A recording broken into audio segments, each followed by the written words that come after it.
We are Arsenal. Wembley bound. We love Arsenal. Oh yes. We are Arsenal. No mercy. We're Arsenal. Forever. We are Arsenal. Road to Wembley. We love Arsenal. Oh yes. We are Arsenal. Can't stop us. We're Arsenal. Forever. ሰላም እንደምናላችሁልን ክብራን መድፈኞቹ ቤተሰቦች አርሰናል ኢንፎ ወደ እናንተ መድረሱንና መደመጡን ጀምሯል። ስለምታደምጡን ቆይታችሁን ከኛ ጋር ስለምታደርጉ ከልብ እናመሰግናለን። በሻምፒዮንስ ሊግ የሁለተኛ ዙር የምድብ ጨዋታ አርሰናል ከግሪኩ ኦሎምፒያኮስ ጋር ጨዋታውን አድርጓል። የቀድሞ የሲቢ አሰልጣኝ ጆዜ ሉዊስ ሜንዴሊባን የሚመሩ ኦሎምፒያኮስ በኤምሬትስ ከአርሰናል ጋር ከባድ ፈተና ይጠብቀዋል። እርግጥ ኦሎምፒያኮስ ወደ ኤምሬትስ መምጣት በጣም ቀላል ስራው ነው፣ ወይም ደግሞ ላለፉት 3 ተከታታይ ጊዜያት ወደ ኤምሬትስ ሲመጣ በዘረራ አሸንፎናል። ግን አሁን የሚደረግ አይመስልም። ማመን ማችሏቸው ቁጥሮች ከኦሎምፒያኮስ ጋር አሉን። እነሱን ቁጥሮች እንመለከታለን። በቅርብ ዓመታትም ደግሞም ቀደም ብሎ ኦሎምፒያኮስ በኤምሬትስ በጣም መልካም ቁጥሮች አሉት። እናም ይሄን የግሪክ ቡድን አርሰናል እንዴት ያደርገዋል የሚጠበቅ ጉዳይ ነው። ከኒካስሉ በጣም አስደናቂ ድል በኋላ ወደ ሻምፒዮንስ ሊግ ጨዋታዎች እንመለሳለን። ብዙ ቁጥሮች እናነሳለን። ስለ ጨዋታው ግምታዊ ዳታዎችን እንዲሁም ደግሞ የኦፕታን አናላይስ እንመለከታለን።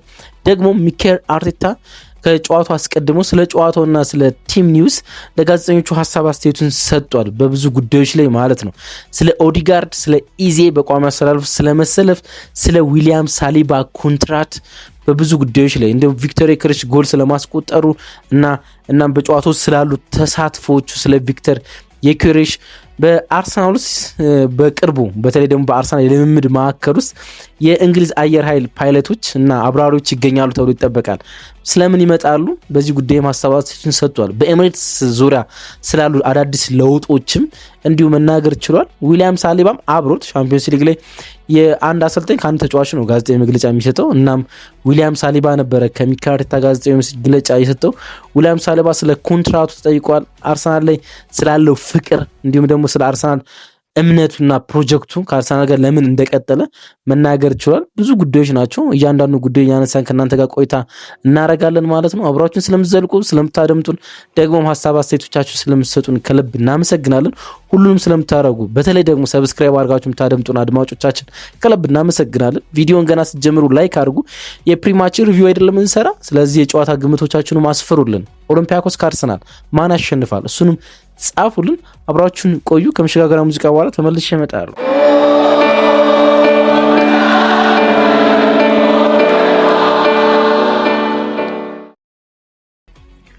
አርሰናል የመስከረም ወር ጨዋታዎችን በይፋ አከናውኖ ጨርሷል። ደግሞ መልካም ወር ይመስላል ለአርሰናል መስከረም ወር። ጥቅምት የመጀመሪያ ጨዋታ ነው የኤፍኤ ሻምፒዮንስ ሊግ ከኦሎምፒያኮስ ጋር የሚያደርገው የኤምሬትስ ጨዋታ። እናም ጥቅምት ወርንም በጥሩ ሁኔታ ለመጀመር ይሄኛው ጨዋታ በጣም አስፈላጊ ነው። ደግሞ ብዙ ስቶሪ ላይኖች ያሉት ጨዋታ ነው። ምክንያቱም ለማሸነፍ በብዙ ከምንቸገራቸው ቡድኖች አንዱ የግሪኩ ኦሎምፒያኮስ ነው። እንግዲህ ኦሎምፒያኮስ የሚመራው በኢቫንጋሎስ ማሪናከስ ነው፣ በኖቲንግሃም ፎረስቱ ባለቤት ማለት ነው። የክለቡ ፕሬዚዳንት ደግሞ የአርሰናሉ የቀድሞ ስፖርቲንግ ዳይሬክተር ኤዱ ጋስፐር ይመራዋል። የኤዱ ጋስፐርን አንዱን ፕሮጀክት ኖቲንግሃም ፎረስትን ባለፈው ሳምንት ማሸነፋችን ይታወቃል፣ ከ2 ሳምንታት በፊት። አሁን ደግሞ ሌላኛውን ፕሮጀክታቸውን ኦሎምፒያኮስን ለማሸነፍ በኤምሬትስ እናስተናግዳለን ማለት ነው። ቅድም እንዳልኩት መስከረም ወር ለአርሰናል በጣም አሪፍ ነበረ። 5 ጨዋታዎችን በሴፕቴምበሩ በመስከረም በፈረንጆች ማከናወን ችሉ 4 ጨዋታዎችን ማሸነፍ ችሏል። በአንድ ጨዋታ ብቻ አቻ ወጥቷል። ምንም አይነት ሽንፈት አላስተናግድም። 10 ጎሎችን ያህል ማስቆጠር ችሏል በዚህኛው ወር ማለት ነው። ደግሞም የተቆጠረበት 2 ጎል ብቻ ነው። 3 ጨዋታዎች ደግሞ አርሰናልና እንዲሁም ደግሞ ዴቪድ ራ ጎሎቻቸውን ሳያስደፍሩ ወጥቷል። የመስከረም ወሩ የመጀመሪያ ጨዋታ ኖቲንግሃም ፎረስትን በኤምሬትስ ያስተናገድንበት 3-0 የተጠናቀቀ ጨዋታ ነበር። ከዛ በኋላ ደግሞ ሁለተኛው ጨዋታ የሻምፒዮንስ ሊግ የመጀመሪያ ዙር ጨዋታ ወደ ሳን ማሚስ ወደ ቢልባኦ ባስክ አቅንተን ቢልባኦን 2-0 ያሸነፍንበት ጨዋታ ነው። ከዛ በኋላ ወደ ፕሪሚየር ሊጉ ተመለስንና ከማንቸስተር ሲቲ ጋር በኤምሬትስ ስታዲየም መጫወት ቻለ። ባለፈው በሰሮድ ፖስት ማች ሪቪው በአርሰናል ኒውካስል ጨዋታ ላይ የሲቲን እና አርሰናል ጨዋታ በኢታድ እንደተከናወነ አድርጌ ሰርቼ ነበርና በጣም ብዙ አድማጮቻችን አስተካክላችሁኛል። ከልብ አመሰግናለሁ። በአንዳንድ ስሜታዊነት ወይም ደግሞ መረጃዎች ስጽፍ በመሳሳት ነው እንደዚህ አይነት ነገር ፈጽሞ ይቅርታ ጠይቃለሁ። ደግሞም ስላስተካከላችሁኝ አመሰግናለሁ። እንዳልኳችሁ ከሲቲ ጋር 1-1 ተጠናቋል። ይሄ ጎል ከተቆጠሩብን ጨዋታዎች እንዳንዱ ነው። ከዛ በኋላ ወደ ከፖርት ቫሊ ጋር ጨዋታችን አከናውነው 2-0 ማሸነፍ ቻልን በሊግ ካፕ። እንዲሁም ደግሞ ባለፈው ሳምንት ከኒውካስል ጋር በሳምንቱ መጨረሻ ማለት ነው ከኒውካስል ጋር በሴንት ጄምስ ፓርክ ጨዋታችንን አከናወንና 2-1 ማሸነፍ ቻልን ማለት ነው። እናም እነዚህ መርሃ ግብሮች በመስከረም ወር አከናወንና አሁን የጥቅምት ወር የመጀመሪያ ጨዋታችንን እናከናውናለን። ዛሬ ምሽት 4 ሰዓት በኤምሬትስ ጨዋታ ይከናወናል። ከቢልባኦ የሳን ማሚስ ጨዋታ በኋላ ነው ጋቢ ማርቲኔሊ እና ሊያንድሮ ትሮሳርድ ተቀይሮ ገብቶ የአርሰናልን 2 ማሸነፊያ ጎል ያስቆጠሩበት የሻምፒዮንስ ሊግ የመጀመሪያ ጨዋታ ነበረ። አሁን ከኒውካስሉ የ2-1 ድል በኋላ የጋቢ ማጋሊሽ ጎል በጣም ሃርድ ፋይት በነበረበት ብዙ ትንቅንቅ በነበረበት ጨዋታ ካሸነፉ በኋላ የሚከናወን ጨዋታ ነው። ይሄኛው ጨዋታ በርከት ያሉ የስሜት መለዋወጦችን ያመጣ ነበር። ምክንያቱም ከሊቨርፑል ሽንፈት በኋላ በክሪስታል ፓላስ የሲዝኑ የመጀመሪያ ሽንፈት ከተከናወነ በኋላ ደግሞ የመጨረሻ ደቂቃ ጎል ከተቆጠረበት በኋላ የተከናወነ ጨዋታ ነበር። ለአርሰናል ፕሬዠር ነበረው። እናም ግን ያን ማድረግ ችሏል። እናም የነጥብ ልዩነቱን በደንብ አርሰናል ሲያጠበው ተመልሰናል። አሁን ወደ ሻምፒዮንስ ሊግ መርሃ ግብሮች ነው የምንመለሰው። 5 ተከታታይ የሻምፒዮንስ ሊግ የምድብ ጨዋታዎችን ከባለፈው ውድድር ዓመት ጀምረን ለማሸነፍ የኛው መርሃ ግብር እናከናውናለን። ባለፈው ዓመት የመጨረሻ 3 የመጀመሪያ ዙር የምድብ ጨዋታዎችን ማሸነፍ ችለን ነበር። አሁን ደግሞ የቢልባኦን ጨዋታ አሸንፈናል። 5 ተከታታይ ጨዋታዎችን ለማሸነፍ ወደዚህ መርሃ ግብር እንመጣለን ማለት ነው። በዚህ ውድድር በጣም ትንሽ ጎል የተቆጠረበት ቡድን አርሰናል ነው። በተለይ ደግሞ ወደ ሻምፒዮንስ ሊግ ከተመለሰ በኋላ ማለት ነው 2023 አርሰናል ወደ ሻምፒዮንስ ሊግ በሚኬል አርቴታ ከረዥም ዓመታት በኋላ ከተመለሰ በኋላ በዚህ ውድድር ውስጥ በጣም አስደናቂ ዲፌንሲቭ ሪካርድ ካላቸው ቡድኖች አንዱ ነው። በጨዋታ 0.72 ጎሎች ብቻ ይቆጠሩበታል የሚኬል አርቴታ ቡድን ማለት ነው። በ25 ጨዋታዎችን በሻምፒዮንስ ሊግ አከናውኖ 18 ጎሎች ብቻ ነው የተቆጠሩበት ማለት ነውና በጨዋታ 0.72 ወይ ደግሞ ከአንድ በታች ጎል የሚቆጠርበት ቡድን ነው። ደግሞም ሎስት ወይም ደግሞ በጣም ትንሽ ኤክስጂ ፌስ ያደረገ ነው። ወይም ደግሞ ሊቆጠርበት የሚገባው የጎል መጠንም 0.9 ብቻ ነው በኤክስጂ ማለት ነው። በአንድ ጨዋታ ከአንድ በታች ነው። ደግሞ የሚቆጠርበት 0.7 ነው። ያን ያህል በጣም የሚደንቅ ነው። ዴቪድ ራያን ደግሞ ማንሳት በጣም አስፈላጊ ነው ለዚህ ስኬት ማለት ነው። ምክንያቱም ጎል ፕሪቬንቱ በጣም አስደናቂ ነው። ስለ አጥቂዎች ስናወራ ወይም ደግሞ ስለ ፊት መስመር ተጫዋቾች ስናወራ ስለ ኤክስጂ አብስት እናወራለን አይደለም። ኤክስጂን በማስመዝገብ ወይም ኤክስፔክትድ ጎልስ ሊያስቆጥሩቸው የሚገቡ ጎሎች መጠን እያልን ማለት ነው። ስለ በረኞች ስናወራ ደግሞ ስለ ፕሪቬንትድ ጎል ማውራት በጣም አስፈላጊ ነው። አርሰናል ፌስ ያደረጋቸው ወይም ሊቆጠሩበት የሚገቡ የሻምፒዮንስ ሊግ ጎሎች መጠን 14.8 ናቸው። 14.8 ጎል ሊቆጠርበት ይገባል ይለናል ኦፕታ። ግን የተቆጠረበት 9 ጎል ብቻ ነው ባለፉት ዓመታት ማለት ነው። 9 ጎል ብቻ። ያ ማለት ሊቆጠርበት ከሚገባው ውስጥ 5.8 ጎል በረኛው ማዳን ችሏል ማለት ነው። ኦልሬዲ ሙከራ የሆኑ ተከላካዮችን ያለፉ ኳሶች ናቸውና ሊቆጠርበት ከሚገባው 14.8 ኤክስጂ 5.8ቱ ማዳን ችሏል። ዳቪድ ራያ ማለት ነው። 41 ሹቶች ነበር የተሞከሩበት አርሰናል በሻምፒዮንስ ሊጉ 9 ጎሎች ነው ኮንሲዲ ያደረገ። የተቆጠረበት 14.8 ነበር ሊቆጠርበት ቢገባና በጣም ድንቅ ቁጥር እንዳለው ዴቪድ ራያ በሻምፒዮንስ ሊግ ምሽቶች መናገር ይቻላል። ክሊንሺት የማስመዝገብ እድሉን በዚህኛው ጨዋታ በጣም ከፍ ያለ ነው። ምክንያቱም ቁጥሮች እሱን ይነግሩናል። በኦሎምፒያኮሱ ጨዋታ ላይ ክሊንሺት አስመዝግቦ ጨዋታውን የማሸነፍ እድል እንዳለው ይነግራል። እርግጥ ከኦሎምፒያኮስ ጋር መጫወት ለአርሰናል ቀላል አይደለም። ወደ ኋላ አነሳዋለሁ። ግን ካለፉት 6 የመጨረሻ የሻምፒዮንስ ሊግ መርሃ ግብሮች ኦሎምፒያኮስ በሻምፒዮንስ ሊግ ከተጫወተባቸው 6 በዚህ ውድድር ዓመት ከተጫወተበት 5 ባለፈው ውድድር ዓመትና ባለፉት ዓመታት ከተጫወተባቸው 5 በድምሩ 6 ጨዋታዎች ውስጥ 1 ጎል ብቻ ነው ማስቆጠር የቻለ ኦሎምፒያኮስ። አንዳቸው ወጥቶ 5 ሽንፈቶችን አስተናግዷል ማለት ነው። እንዳልኳችሁ ከ6 መርሃ ግብር 1 ጎል ብቻ ነው ማስቆጠር የቻለ ማለት ነው። በጣም ከፍተኛ የሆነ የማጥቃት ችግር ያለበት ቡድን ነው። የፈጠራ ብዙ ችግር የለባቸው። ምክንያቱም ባለፈው ባልኳችሁ 6 መርሃ ግብሮች 51 ሹት ማድረግ ችሏል ይሄ የኦሎምፒያኮስ ቡድን ማለት ነው። ስለዚህ የፈጠራ ችግር እንብዛም አይታይበትም። ግን ደግሞ እነዚህን የፈጠራ ኳሶች ወደ ጎል የመጨረስ ግን የበዛ ችግር በኦሎምፒያኮስ ውስጥ እንመለከታለን። ምክንያቱም ከ51 ሹቶች ውስጥ 11ዱን ብቻ ኦን ታርጌት ማድረግ የቻሉት፣ አንዱን ብቻ ነው ያስቆጠሩትና ክሬቲቪቲ ቢኖርም ግን ደግሞ በጣም ፑር የሆነ ማጥቃት እንዳለ ማንሳት ይቻላል። ግን ደግሞ በዚህ ውስጥ አንድ መዘንጋት የሌለበት ስም አለ፣ አዮብ ኤልካቤ የፊት መስመር አጥቂያቸው ማለት ነው። ሚደንቅ ቁጥር አለው። አንድ የምናውቀው ስም ጨዋታውን የተመለከታችሁት ዛሬ ምሽት 4 ሰዓት አንድ የምታውቁት ስም አለ፣ ዳንኤል ፖደንስ የቀድሞ ወልብስ ተጫዋች ማለት ነው። ፖርቱጋላዊ በአሮን ራምስዴል ላይ በጣም ግሩም ጎል ሲያስቆጥር ከዚህ ቀደም በፕሪሚየር ሊጉ እናስታውሰዋለን። ዳንኤል ፖደንስን በዚህ ጨዋታ ላይ እንመለከተዋለን። ከጨዋታው አስቀድሞ ከአሰልጣኙ ጆዜ ሉዊስ ሜንዴሊባር ጋር ጋዜጣዊ መግለጫ የሰጠውም እሱ ነበር፣ ዳንኤል ፖደንስ ማለት ነውና ከሱ ውጭ ግን የፊት መስመር አንድ አጥቂ ያላቸው አዮብ ኤልካቢ የሚባል አንድ ጥቁር ግሩም አጥቂ ያላቸው ኦሎምፒያኮስ በአውሮፓ ውድድሮች ላይ 24 ጨዋታዎችን አከናውኖ 21 ጎል ማስቆጠር የቻለ ማለት ነው። በተለይ ደግሞ የዛሬ 2 ዓመት ካልተሳሳትኩ የኦሎምፒያኮስ የኮንፈረንስ ሊግ ሻምፒዮን በሆነበት ወቅት ውስጥ በጣም ድንቅ ጉዞ ማድረግ የቻለ ተጫዋች ነው አዮብ ኤልካቢ ማለት ነው። እናም በነገርኳችሁ 24 የአውሮፓ ውድድሮች አጠቃላይ ሻምፒዮንስ ሊግ ሳይሆን የአውሮፓ ውድድሮች በአውሮፓ ሊግ እና በኮንፈረንስ ሊግ 21 ጎሎችን ማስቆጠር የቻለ ተጫዋች ነው። ባለፈው ሳምንት ጥሩ አልነበረም ለሱ።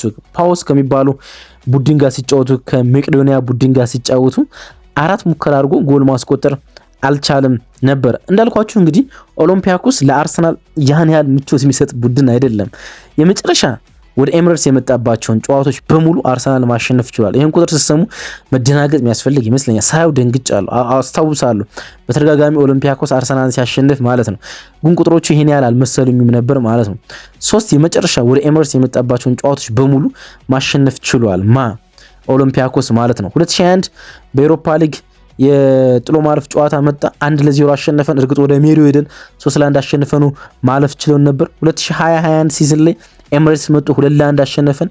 በሜዳው ሄደን 1-0 አሸነፍነው፣ ግን ማለፍ አልቻልንም። 2005 ሁለቱ ጨዋታዎች የዩሮፓ ሊግ ናቸው። 2015 ደግሞ በሻምፒዮንስ ሊግ በመጨረሻ የአርሰን ቪንገር አርሰናል ማለት ነው 3-2 መጡ አሸነፈን። እኛ በሜዳው 3-0 አሸንፈነዋል፣ ግን በሜዳው እየሄድን እናሸንፈዋለን፣ ግን በሜዳችን ያሸንፈና ማለፍ ችለን ነበር። በሚኬል አርቴታ ስር 4 ግንኙነቶች ነበሩ፣ 2ቱን አሸንፈን 2ቱን ተሸንፈናል ማለት ነው። ያን ያህል በጣም ድንቅ ናቸው። እናም አርሰናል በእግር ኳስ ታሪክ ውስጥ በሜዳው 3 ተከታታይ ድል ማስመዝገብ ይቻላል። 3 ተከታታይ ኮንስኬቲቭ ድል ማስከተል የቻለ ብቸኛው ቡድን ነው ከማንቸስተር ሲቲ ቀጥሎ ማለት ነው። ማንቸስተር ሲቲ በተከታታይ 7 ጊዜ አርሰናል ማሸነፍ ችሏል። በተከታታይ 7 ጊዜ ወደ ኤምሬትስ መጥቶ አርሰናል ማሸነፍ ችሏል። ከሱ ቀጥሎ ብዙ ጨዋታዎችን በተከታታይ በማሸነፍ ኦሎምፒያኮስ ከፍ ያለውን እድል ከፍ ያለውን ቁጥር ይወስዳል ማለት ነው። እና ይህን ቁጥር ለማስተካከል የሚደረግ ጨዋታ ነው። በአውሮፓ ሁሉም ውድድሮች ይሄኛው 13 ግንኙነታችን ነው ከኦሎምፒያኮስ ጋር ማለት ነው። ከዚህ ቀደም 12 ጊዜ ተገናኝተናል በአውሮፓ ሁሉም ውድድሮች፣ በኤሮፓ ሊግም እንዲሁም ደግሞ በሻምፒዮንስ ሊግ ማለት ነው። እናም በ12ቱ ግንኙነቶች 6 ጊዜ አሸንፈውን 6 ጊዜ አሸንፈናቸዋል። ምንም አይነት አቻ በአርሰናልና በኦሎምፒያኮስ ግንኙነት ውስጥ የለም። 6 ድልና 6 ሽንፈት በኦሎምፒያኮስ አስተናግደናል ማለት ነው። ቅድም እንዳልኳችሁ በአርቴታ አሰልጣኝነት ዘመን 4 ጊዜ ተገናኝተናል። 4ቱም ጨዋታዎች የዩሮፓ ሊግ ናቸው። 2 ያሸንፈናቸው 2 የተሸንፈናል። ሚኬል አርቴታን ወደ ኤምሬትስ መጥተው ማሸነፍ ችሏል በሁለት አጋጣሚ ማለት ነው። ሚኬል አርቴታ የአርሰናል አሰልጣኝ ከሆነ በኋላ በአውሮፓ መድረክ ብዙ ጨዋታ ያከናወነው ከፒኤስቪ ጋር ነው፣ 6 ጨዋታ በሻምፒዮንስ ሊግም በኤሮፓ ሊግም ማለት ነው።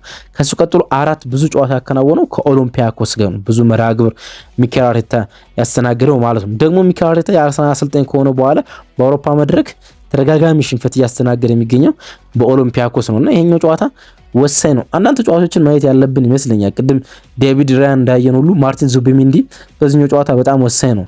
ወደ ቢልባኦ ባስካ ቅንተን ባረግነው ጨዋታ ላይ የስፔን ምድር ለሱ ምቾት የሚሰጠው ደግሞ የሚያውቀው ስታዲየም ስለሆነ የሆነ ሳን ማሜስ በጣም ጥሩ ምሽቶች ነበሩት በዛ ጨዋታ ላይ ማለት ነው። 13 ፓሶች የተቃራኒ ሜዳ ክልል ላይ ላይን ብሬክ ያደረገባቸው ነበሩ፣ ወይም ደግሞ የተቃራኒ ዲፌንሲቭ ላይን የሰበረባቸው ነበሩ።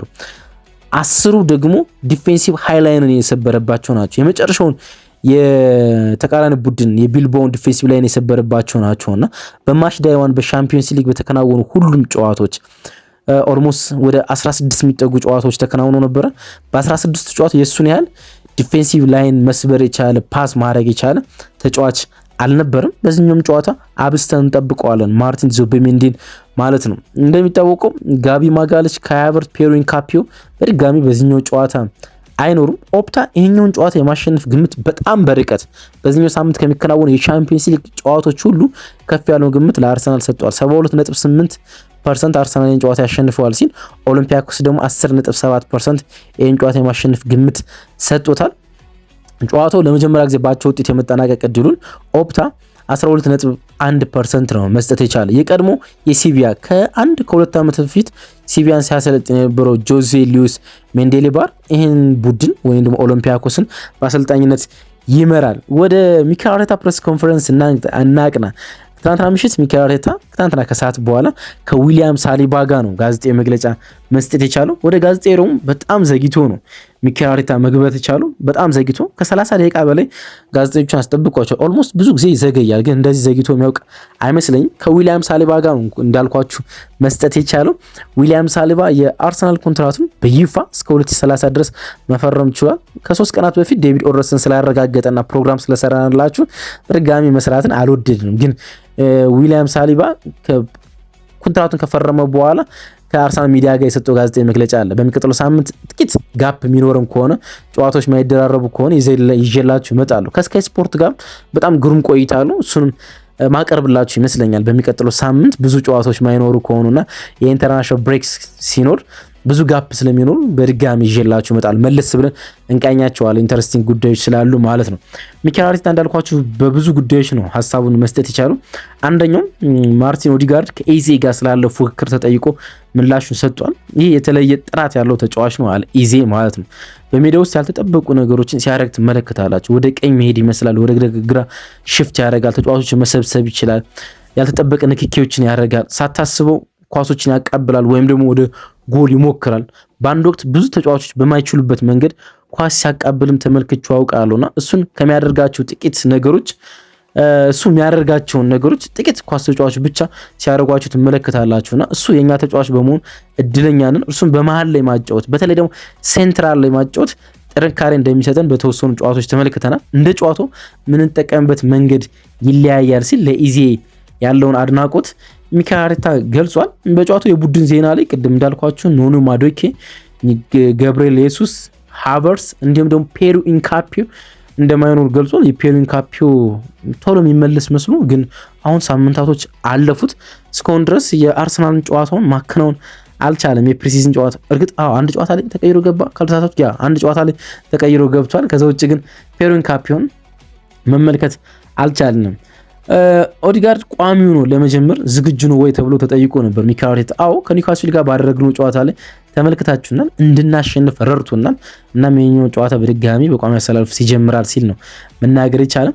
ወደ አርሰናል ካምፕስ ከሰሞኑ በጣም ሰርፕራይዝ የሆነ ነገር አለ አይደለ? የእንግሊዝ የጦር ጀት አብራሪዎች ወደ ሶባ ሪያሊቲ ይመጣሉ ተብሏል እና ለብቻው ፕሮግራም ሰራላቸዋል። ለምን እንደሚመጡ ሚኬል አርቴታ ለምን እንደጋበዛቸው ኢንተረስቲንግ ጉዳይ አለው። እንዳልኳችሁ በኢንተርናሽናል ብሬክ ጨዋታዎች ብዙ ስለሚኖሩ ብዙ ዜናዎችን እንሰራለን። ስለዚህ ጉዳይ ብዙ አወራችኋል፣ ትገረማላችሁና ስለዚህ ጉዳይ ጠይቀውት ነበርና ወታደሮች ለምንድን ነው የሚመጡት ብለው ጠይቀውት ነበረ። አርኤፍ የእንግሊዝ የአየር ኃይል አብራሪዎች ናቸው። ትንሽ የቆየ ዜና ነው አለ ሚኬል አርቴታ። ከሁለት ዓመት በፊት የታቀደ ነው፣ እናም ከሰሞኑ ልንተገብረው እንችላለን ሲል ዲቴይሉን ሳያወራ ለማለፍ ሞከረ። ሚኬል አርቴታ የተጠየቀው በአርሰናል ውስጥ ስላለው ዋንጫ ስለማሸነፍ እና ዋንጫውን ካላሸነፈ ሊያቀርበው ስለሚችል ሰበብ፣ በዚህ ውድድር ዓመት ደግሞ ሊያቀርበው ስለሌለው ሰበብ ጠይቆት ነበር። ወደዚህ ወንበር የመጣሁበትን ቅጽበት አውቃለሁ አለ። ለዚህ እግር ኳስ ክለብ የምፈልገውን ነገር ሁሉ ማድረግ እፈልጋለሁ፣ ዋና ዋንጫዎችን ማሸነፍ እፈልጋለሁ። እናም እኛ በሰራነው መስመር ላይ ማንም ሰው ገብቶ እንዲያሳካ አልፈልግም። ይህ ነው ከመጀመሪያው ቀን ጀምሮ ያቀርነዋል።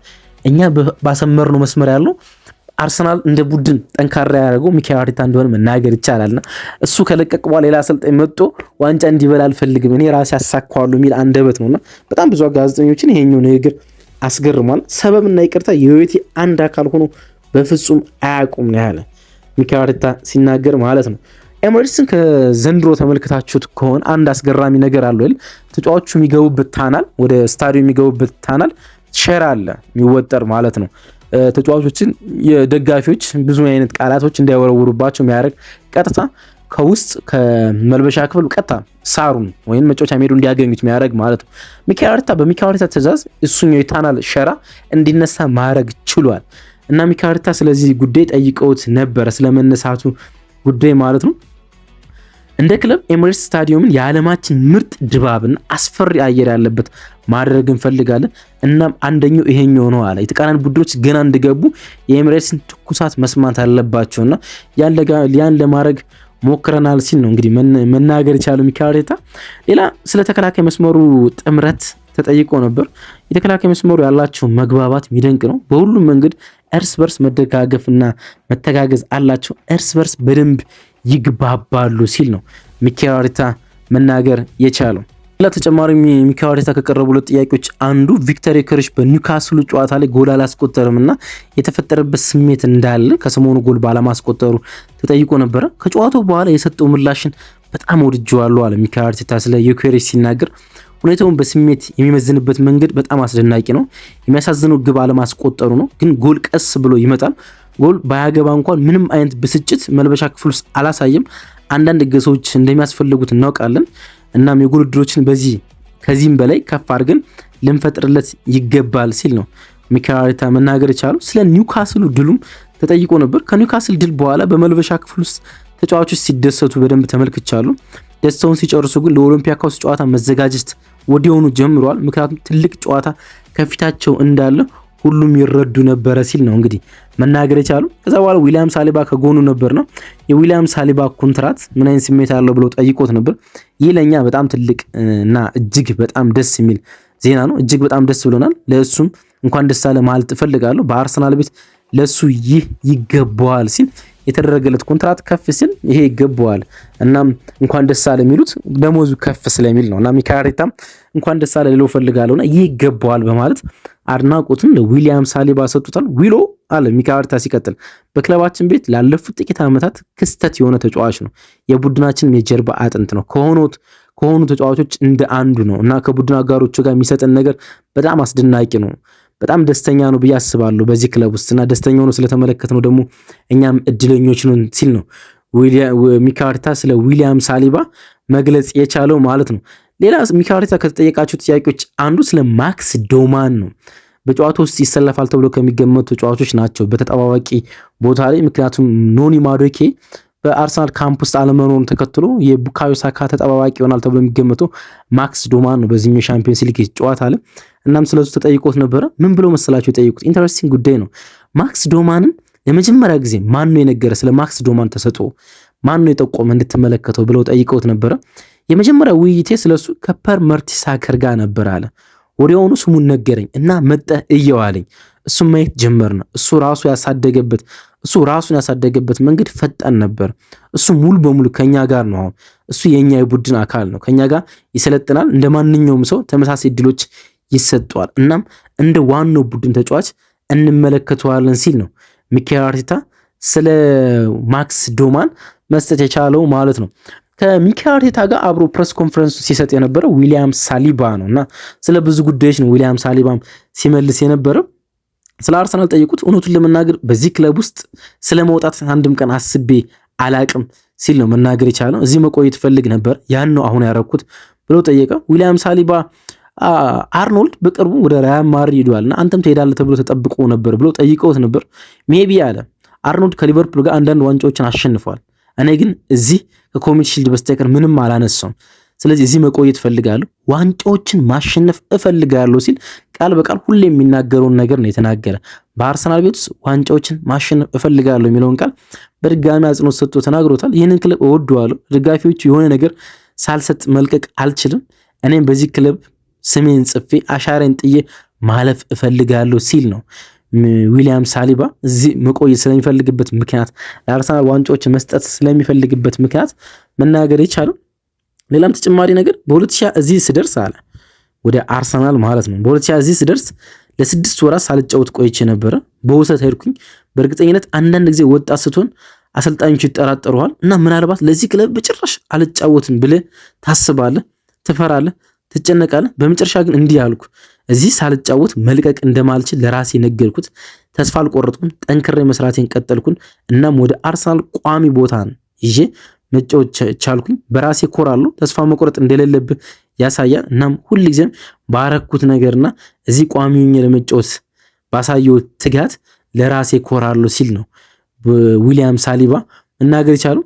እውነት ነው መናገር አለ በድጋሚ እዚህ ክለብ ውስጥ ይህን ክለብ አብዝቼ ወደዋለሁ። አንድም ቀን እዚህ ክለብ ውስጥ ስለመውጣት አስቤ አላቅም አለና ስለ አርሰናል ፕሮጀክት ስላለ መተማመንና በዚህ ፕሮጀክት ውስጥ ዋንጫ ሳካለሁ ብለ ስላለ እምነት ነገረን እስኪ ብለው ጠየቁትና ሁላችንም በክለቡ ፕሮጀክትና የወደፊት ፕሮጀክት እናምናለን። በጣም ጥሩ ቡድን ነው። በጣም ጥሩ የቴክኒክ ሰራተኞች አሉት። ብቁ የቡድን አባላት አሉ። ብቁ አሰልጣኞችም አለን ብለን እናስባለን።